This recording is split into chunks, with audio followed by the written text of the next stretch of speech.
Is the opposition embracing this mandatory vaccination push, and more broadly, do you support the plan to reopen the territory?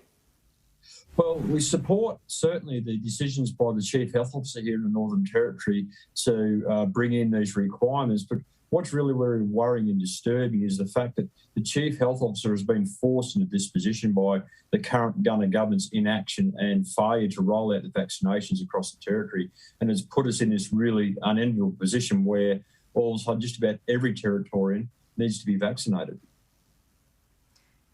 Is it really just all Michael Gunner's fault, or do you need to be directing some of that blame to the Commonwealth rollout? We have also been seeing that the delay, in some views, perhaps isn't a supply problem anymore. We heard yesterday a lot about misinformation campaigns and vaccine hesitancy in some communities.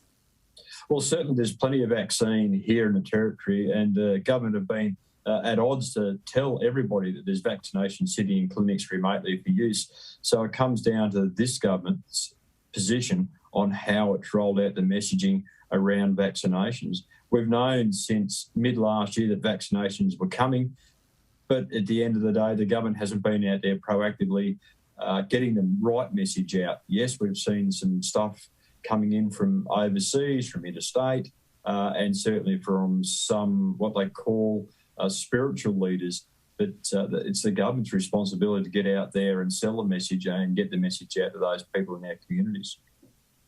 So what ideas would you have to do that? Because we saw yesterday the Chief Health Officer became quite emotional when he was talking about the misinformation campaign that's really slowing things down. I mean, what would you change?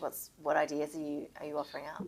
Well, it's quite interesting that a couple of weeks ago we got a briefing on the roadmap from the Deputy Chief Health Officer, and yesterday the Chief Health Officer also said that we need a quiet approach. We need a quiet conversation approach. And the Chief Minister here in the Northern Territory has come out with a big stick approach from day dot on vaccinations, and that certainly hasn't helped getting that message out there amongst our remote communities and the most vulnerable people in the Territory.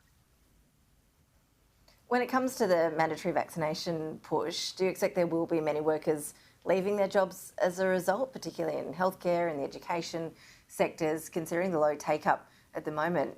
Do you think that mandatory push will be the thing that gets people over the line?